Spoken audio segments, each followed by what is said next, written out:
Siempre supe que mi hermano pequeño, Samuel, no era como los demás niños. A los 4 años resolvía rompecabezas que yo apenas entendía, y a los 5 ya dominaba el ajedrez como si hubiera nacido para ello. Los adultos decían que era un prodigio, un genio en miniatura. Pero había algo más, algo que no podían ver. Las partidas de ajedrez no eran solo un juego para Samuel. Cada movimiento, cada estrategia parecía tener un peso que iba más allá del tablero. A veces, cuando jugaba, la habitación se volvía más fría y sus ojos cambiaban. La gente pensaba que su talento era una bendición, pero yo supe desde el principio que había algo anormal en él. Y la noche en que lo descubrí fue cuando todo cambió. Bienvenido a Entre Tinieblas. Esta es la historia de El Peón del Infierno, el tablero maldito de mi hermano. Samuel ganó su primer torneo de ajedrez a los 6 años. No era solo que ganara, sino cómo lo hacía. Derrotaba a adultos experimentados en cuestión de minutos, sin mostrar emoción alguna.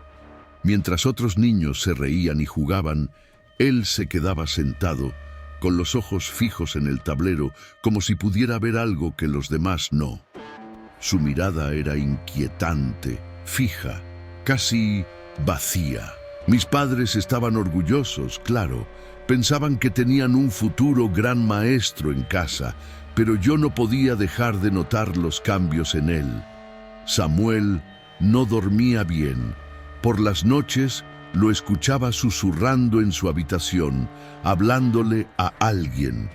Cuando preguntaba con quién hablaba, me respondía con una sonrisa: con mis piezas.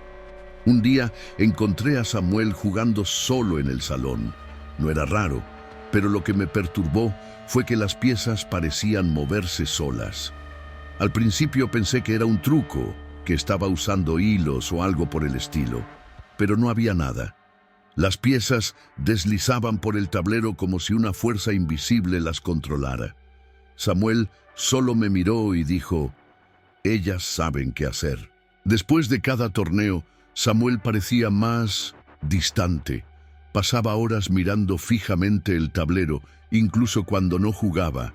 A veces murmuraba cosas en un idioma que no reconocía. Mis padres decían que era normal en los genios, que estaba concentrado.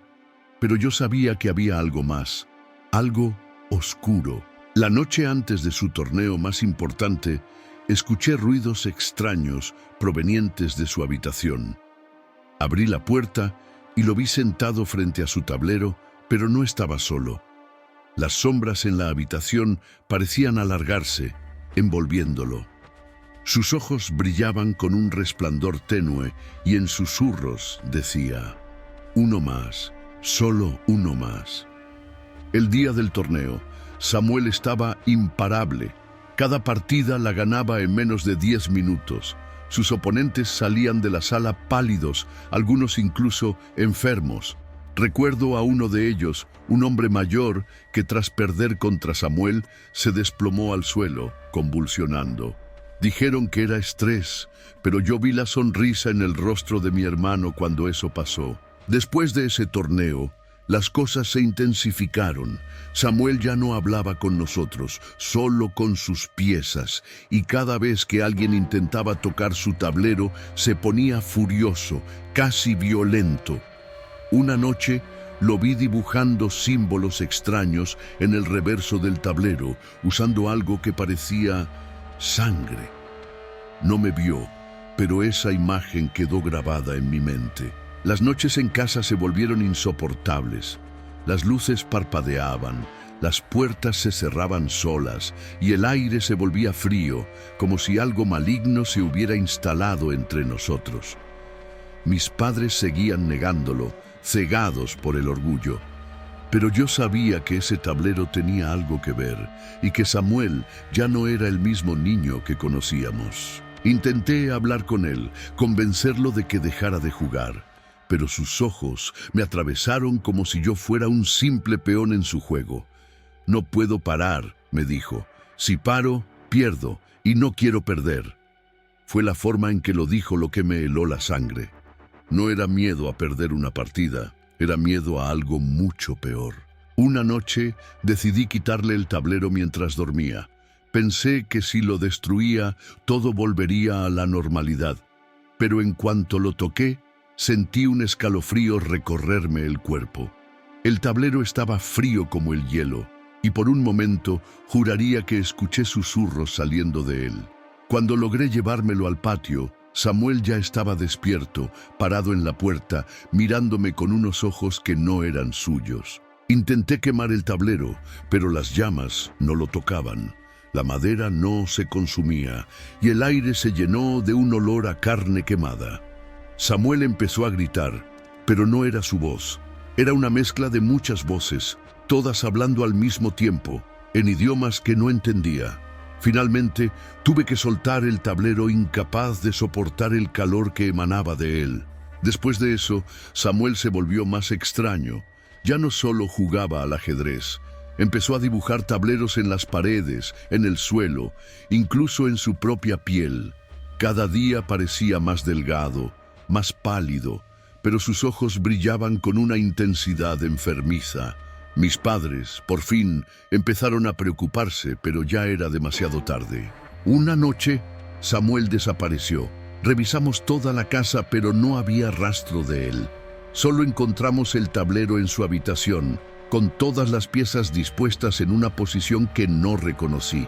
Pero lo más extraño fue que había una pieza nueva, un peón que no estaba antes y que tenía grabado mi nombre en la base. Llamamos a la policía, pero no encontraron nada. Era como si Samuel nunca hubiera existido.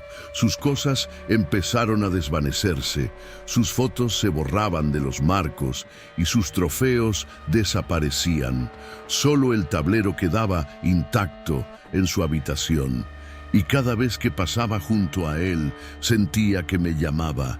Una noche, incapaz de soportar la curiosidad, me senté frente al tablero. No sé qué me impulsó a hacerlo, pero algo dentro de mí necesitaba entender qué había pasado. Moví una pieza y en ese instante escuché un susurro en mi oído. Tu turno. El aire se volvió frío y sentí que no estaba solo. Las partidas comenzaron a diario. No podía evitarlo. Cada noche algo me obligaba a sentarme frente al tablero y jugar. No sabía contra quién jugaba, pero cada movimiento que hacía sentía que cambiaba algo en el mundo real. Personas desaparecían, cosas se rompían sin explicación, y cada vez que ganaba, sentía que perdía algo de mí mismo. Un día vi a Samuel en el espejo, no en la vida real, solo en el reflejo. Estaba parado detrás de mí, con su mirada vacía, observando cómo jugaba. No dijo nada, pero su presencia era inconfundible. Sabía que, de alguna manera, él estaba atrapado en el juego y que yo estaba siguiendo su camino. Intenté dejar de jugar, pero cada vez que lo hacía, el mundo a mi alrededor se distorsionaba. Las paredes temblaban, las luces explotaban y los susurros se convertían en gritos. El juego no podía detenerse. No era solo ajedrez, era algo más, algo que necesitaba seguir hasta el final. Finalmente entendí la verdad. El tablero no era solo un objeto, era una puerta. Cada partida que jugábamos era un paso más hacia algo que no comprendía del todo. Un mundo donde las reglas no eran humanas. Samuel había abierto esa puerta y ahora me estaba empujando a cruzarla. Ahora estoy aquí, frente al tablero, en mi última partida. No sé qué pasará cuando haga el último movimiento, pero sé que no tengo otra opción. El juego no termina hasta que alguien pierda, y tengo la sensación de que yo no soy el que está ganando. Si alguna vez encuentras un tablero de ajedrez antiguo con piezas que parecen demasiado reales, piénsalo 2 veces antes de jugar, porque algunas partidas no son solo un juego, algunas partidas son trampas, y cada movimiento te acerca más a algo que nunca debería haberse despertado. Si quieres escuchar más historias como esta, no olvides suscribirte a Entre Tinieblas. Nos vemos en la próxima, si es que no terminas siendo parte del tablero.